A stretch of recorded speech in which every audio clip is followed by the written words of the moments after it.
Hello enemy lovers, স্বাগত আপনাকে enemy series চ্যানেলে। আর আজকে আমরা দেখব ওয়ান পাঞ্চ ম্যান সিজন 3 এর এপিসোড নাম্বার 10কে। আর এর আগের এপিসোডগুলোর লিঙ্ক সমস্ত কিছু ডিসক্রিপশনে দেওয়া আছে, তোমরা যদি না দেখে থাকো তাহলে গিয়ে দেখে আসতে পারো। তাহলে চলো শুরু করা যাক আজকের এই দুর্দান্ত এপিসোডটাকে। তো এপিসোডের শুরুতেই আমরা জম্বি ম্যানকে দেখি, যে ছোটোখাটো মনস্টারদেরকে মেরে এগিয়ে যাচ্ছিল।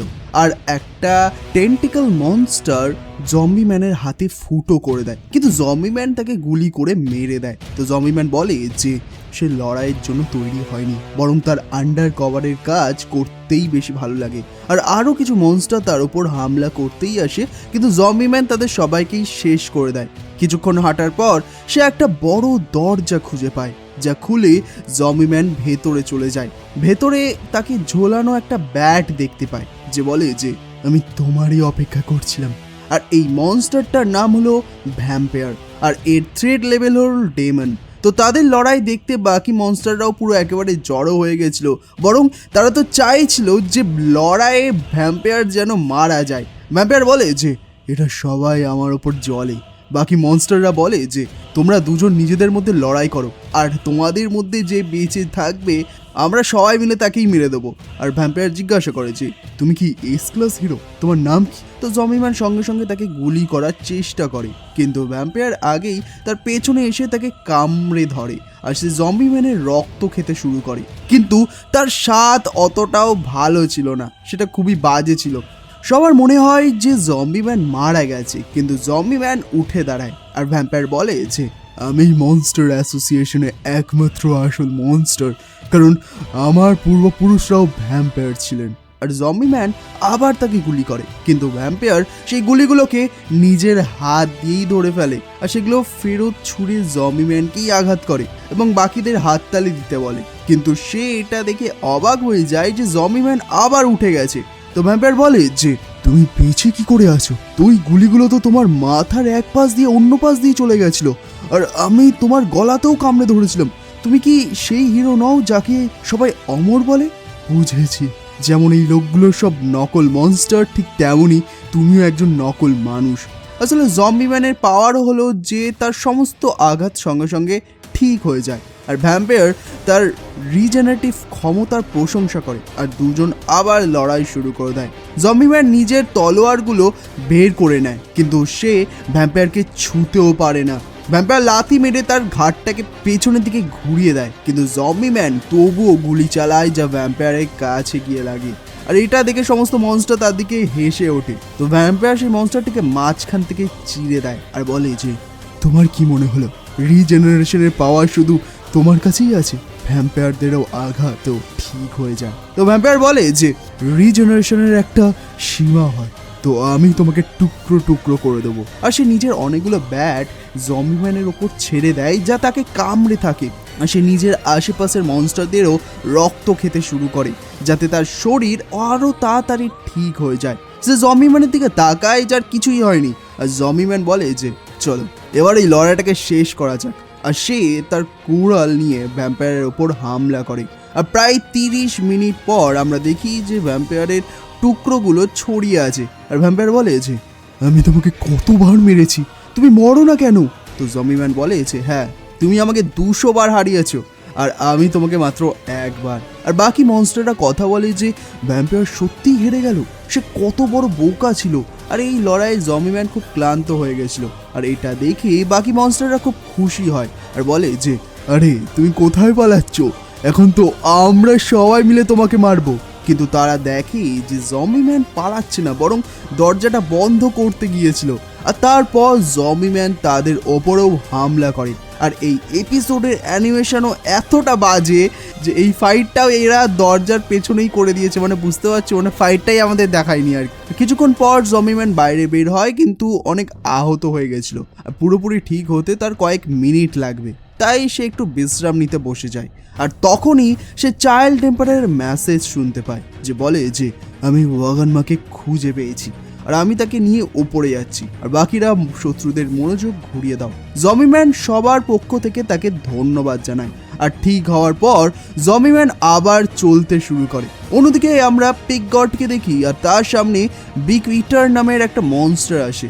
যার খিদে কখনো শেষ হয় না আর সে সব কিছুই খেতে পারে। সে পিটগডকেও খাবার জন্য নিজের মুখটা এগিয়ে দেয়। অন্যদিকে অ্যাটমিক সামুরাইয়ের ছাত্ররাও অন্যদিকে ছিল আর তাদের সামনে সেই প্রাইভেট গার্ডরা আসে যাদের নারিঙ্কি পাঠিয়েছিল, কিন্তু এখন তাদের ডস ব্রেন ওয়াশ করে দিয়েছে।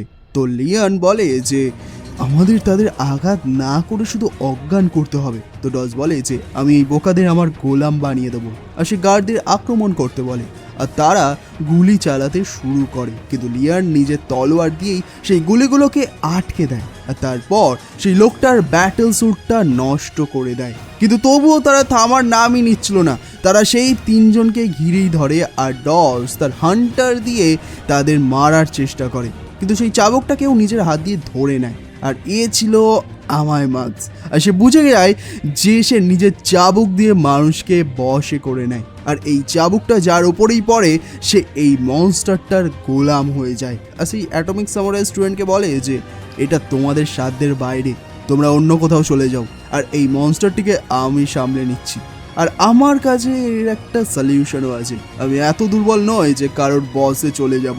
আর লিয়ান এবং বাকিরা আমায় মার্কসের কথা মেনে সেখান থেকে পালিয়ে যায়। ডস বলে যে খুব ভালো হলো আমরা দেখা করলাম, আমি আসলে তোমার খুব বড় ফ্যান, আমরা দুজন কোথাও এক কোণে যাই কি।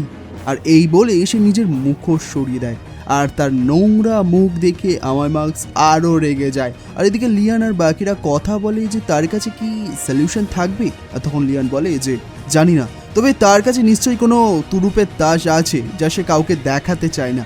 অন্যদিকে আমায় মার্কস এক ঝটকায় সব গার্ডকে হারিয়ে দেয় আর ডস এই চাবুকের কোনো প্রভাবও তার উপরে পড়ে না। আর এটা দেখে ডস আগেই নিজের হার মেনে নেয় আর বলে যে তুমি মানুষ নও। আর আমায় মার্কস বলে যে মনস্টারদের মরতেই হবে। অন্যদিকে লিয়ান আর বাকিরা দেখে যে পিটগড সেই মনস্টারটিকে পুরো তুলে খেয়ে নিয়েছে, যে পিটগডকে খাবার কথা বলছিল। আর তখনই তাদের নিচের ফ্লোরটা কেউ কেটে দেয় আর তারা নিচের ঘরে চলে যায়। আর সেখানে তারা মেলং হেয়ার নামের মনস্টারটাকে দেখে, যা থ্রেড লেভেল ছিল ডেমন। আর ওকোময় তাচি তার উড়ন্ত তলোয়ার দিয়ে তার ওপর হামলা করে, কিন্তু মোলং নিজের চুল দিয়েই সেই আক্রমণটা আটকে দেয়। আর এই মনস্টারটার শক্তি তার চুলই, সে তার নিজের চুল দিয়ে এই তিনজন হিরোর অস্ত্র ধরে ফেলে। আর ভাই সাব কি জঘন্য অ্যানিমেশন দেখতে পাওয়া যায় সেখানেও, মানে তাদের মুখোশের পিএনজিগুলো সরিয়ে দিয়েছে ব্যাস, ঠিক আছে। তো লিয়ান এখন অ্যাটমিক সামারের কথা ভাবতে শুরু করে। লিয়ান জিজ্ঞাসা করে যে যদি মনস্টার অ্যাসোসিয়েশনে আমরা এমন কোনো মনস্টার পাই যে খুবই বিপজ্জনক, যাকে কোনো মানুষ হারাতে না পারে, তখন তুমি কি করবেন মাস্টার? আর তখনই অ্যাটমিক সামুরাই বলে যে আমাকে মানুষের সীমা থেকে ওপরে যেতে হবে। আর এরপর আমাদের প্রেজেন্টে গল্পে ফিরে আসে আর এই তিনজন হার মানে না এবং মেলংয়ের সব চুল কেটে দেয় আর তাকে হারাতে এই তিনজনের খারাপ অবস্থা হয়ে গেছিল। অন্যদিকে অ্যাটমিক সামারাও একটা মনস্টারদের সাথে লড়ছিল আর তখনই তার সামনে সোয়ার্ড ডেভেন চপার হাজির হয়, কিন্তু অ্যাটমিক সামারার সঙ্গে সঙ্গে তাকে টুকরো টুকরো করে মেরে দেয়। অ্যাটমিক সামারাই জিজ্ঞাসা করে যে আর কেউ বাকি আছে? তো একটা মনস্টার হাত ওপরে করে আর এই ছিল মেসিন গড G5। আর সে অ্যাটমিক সামারের লড়াই করার দেখে নিয়েছিল আর এখন সেও তার মতো তলোয়ারবাজি করতে পারে।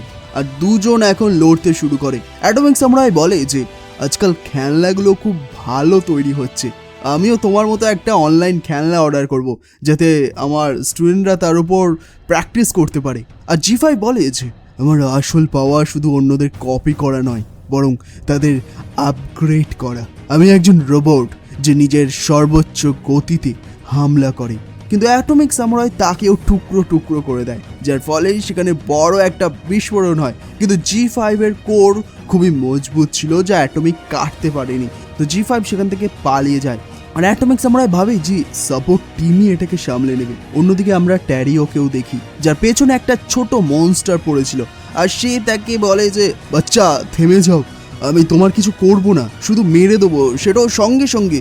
আর তখনই অ্যাটমিক সামুরাই এখানে চলে আসে আর ট্যারিওর এখান থেকে পালিয়ে যায়। আর ছোট মনস্টারটা বলে যে তুমি সত্যি আমার সাথে লড়তে চাও? আর এই এপিসোডটা এখানেই শেষ হয়ে যায়। তো বন্ধুরা, এই ছোট মনস্টারটা এবার অ্যাটমিক সামুরাইয়ের কি করবে তা জানবো আমরা পরের এপিসোডে। আর বাকি এপিসোডটার অ্যানিমেশন তো আমার বিচ্ছিরি লেগেছে, একেবারে বলতে পারো জঘন্য টাইপের। আর সত্যিকালে বলতে গেলে ওয়ান পাঞ্চ ম্যানের অ্যানিমেশন একেবারে বেকার হচ্ছে। তোমাদের কেমন লাগছে সেটাও কমেন্ট করে অবশ্যই জানাও। আর ভিডিওটা ভালো লাগলে অবশ্যই এটাকে একটা লাইক এবং শেয়ার করে দেবে। এবং যদি তোমরা পরের এপিসোডটা মিস করতে না চাও তাহলে অবশ্যই আমাদের চ্যানেল অ্যানিমি সার্কাসকে সাবস্ক্রাইব করে বেল আইকন অবশ্যই ক্লিক করে রাখো। বাকি আমরা দেখা করবো খুব তাড়াতাড়ি আরও একটা নতুন এপিসোড নিয়ে। ধন্যবাদ।